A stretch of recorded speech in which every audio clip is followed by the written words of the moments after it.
Hey listen, I'm going to talk about something today that can kill you. Talk about wiring outlets. This is not a tutorial. This is me wiring my outlets. If you're not 100% sure of what you're doing, don't do it.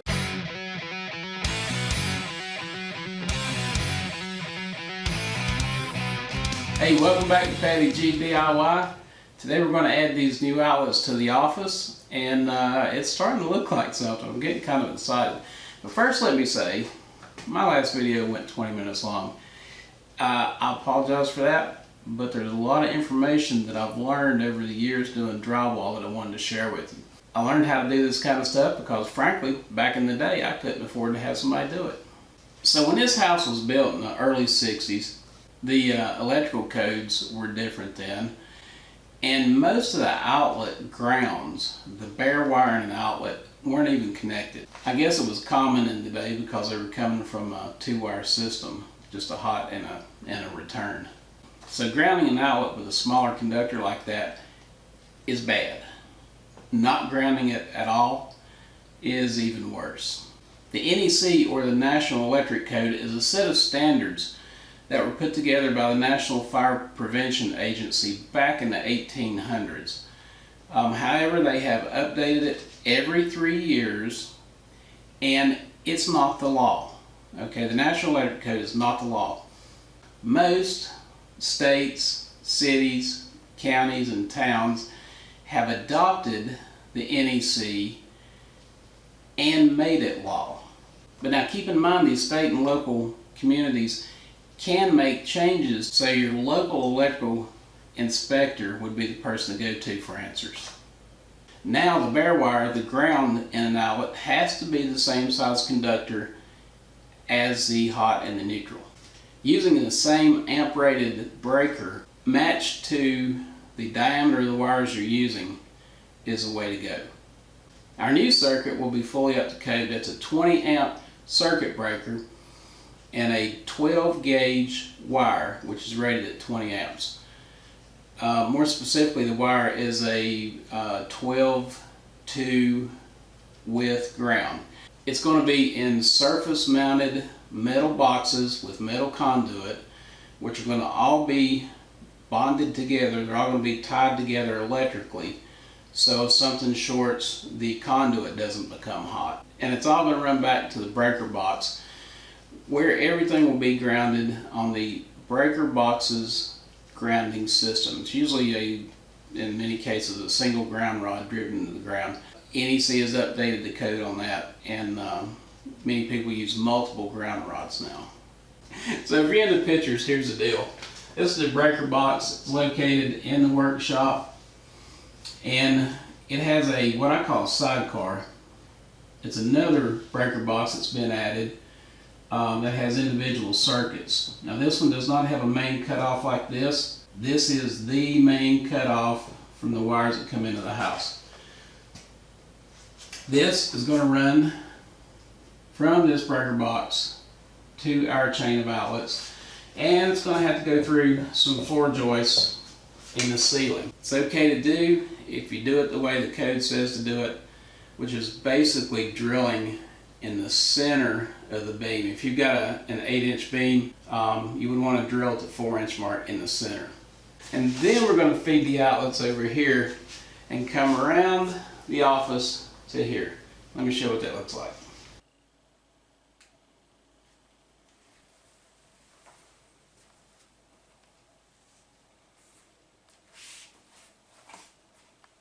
Ready to get started?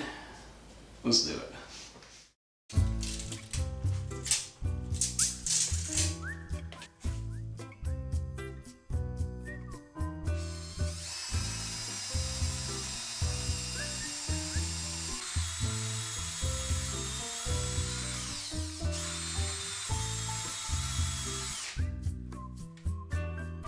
Now, I used this product in her previous house, and it's simple to install. The product's called Wire Mold, and it came from Lowe's. Home Depot sells it too.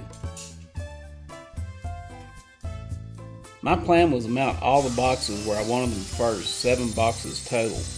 and then mount the conduit between them. I left the screws loose on my metal boxes to give me some wiggle room when installing the conduit under the clamps on the boxes. On the drywall wall, I located the boxes where the mounting screws would sink into the studs. Once the boxes are mounted to the wall, you measure from the end of one tab to the end of the other tab, and then add 3/8 inch per side to get the length of the next piece of conduit.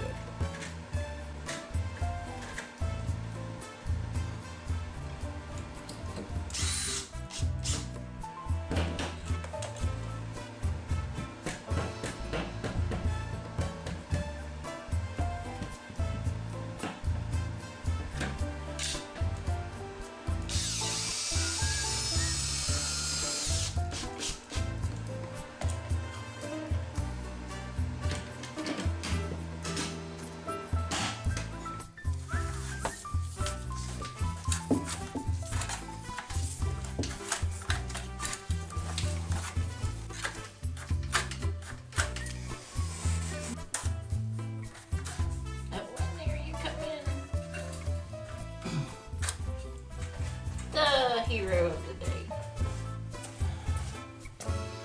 You're not doing any sound recording,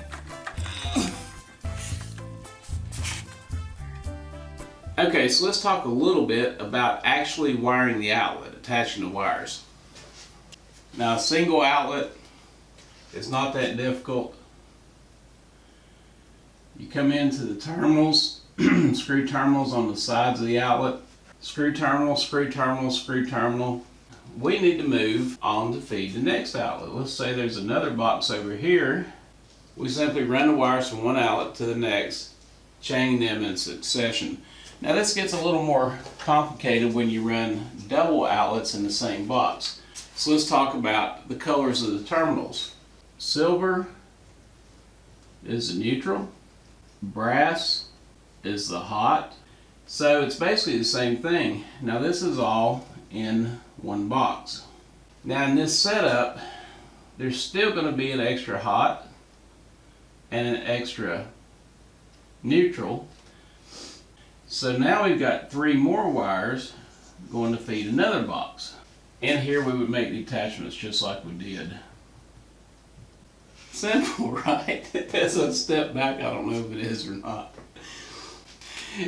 It's simpler when you do it on the actual outlets. It's all color coded. Let me show you.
Before I get too far along, when I'm wiring a string of outlets, I like to stop from time to time and make sure I don't have any shorts. And what I'm going to be looking for is a short between the hot and the neutral, and the hot and the ground, and vice versa. With the meter, if I touch these 2 probes together with it set on test mode or diode check, then we're going to get a tone. So what I want to hear is nothing between the ground wire and the hot, and I hear nothing. I want to listen for continuity between the ground wire And can you see that? Between the ground wire and the neutral, I have nothing. And now I'm going to test between the neutral and the hot, and I have nothing. So what that means is nothing is shorted downstream from this box. We're good to go. Now this is a wire that's going to be from the feed end, and there's nothing connected to it, so I don't need to test it. Now let me also say there's more than one way to make the physical connections on an outlet. Tying the outlets together in a box in series. You can tie them together in parallel. You can even do a series parallel circuit when you wire these outlets. So I recommend you do some research on wiring outlets, on other methods of making these connections. You can't have too much knowledge. Okay, I did a video on how to test outlets safely, which includes using a multimeter. I'm not going to show you that here. But these are 3 off-the-shelf devices. You can check the status of an outlet. First is a non-contact tester. All this thing will tell you is if this outlet has power or not. Next is this little guy. They're about $5 any hardware store, Walmart, etc. Big box stores all have these. And this is a plug-in unit. You plug it in and it will tell you through these 3 lights the status of an outlet. I have 2 yellow and 1 off, and if you look at the legend, that means that it's wired correctly. If you have an issue, it'll turn red or off, and it'll tell you exactly what the problem is with this outlet. Now, they make this device, which is a combination of both of these. It is a outlet tester. To make sure a breaker's off is a common usage for this type of tester. In this case, breaker's on. We have power. And on this end, we have the same set of lights with the legend to tell us what it means. Now this one will actually dig a little deeper, but I'm not going to go into that here. So that's how you test an outlet. Our outlet tested good. Okay, that's going to do it for another episode of Patty G DIY. Thank you guys for watching. We have completed the outlets in the workshop, and now we're going to move on to another project. It's getting really close, guys. I want to give you an update, but I want to get a little further along, just kind of give you a big reveal. So I am in here working. Now this video, there's some things that don't quite line up right. I have filmed this thing for months. So I took a little time away from the videos. I had a medical thing. Who would have thought? A medical thing. Anyway, I'm back and I'm excited to move on with what we're going to do here to finish up the office. So that's going to do it for today. We'll catch you guys later. Stay tuned for more from Patty G DIY. Thanks for watching. As always, God bless. We'll see you next time.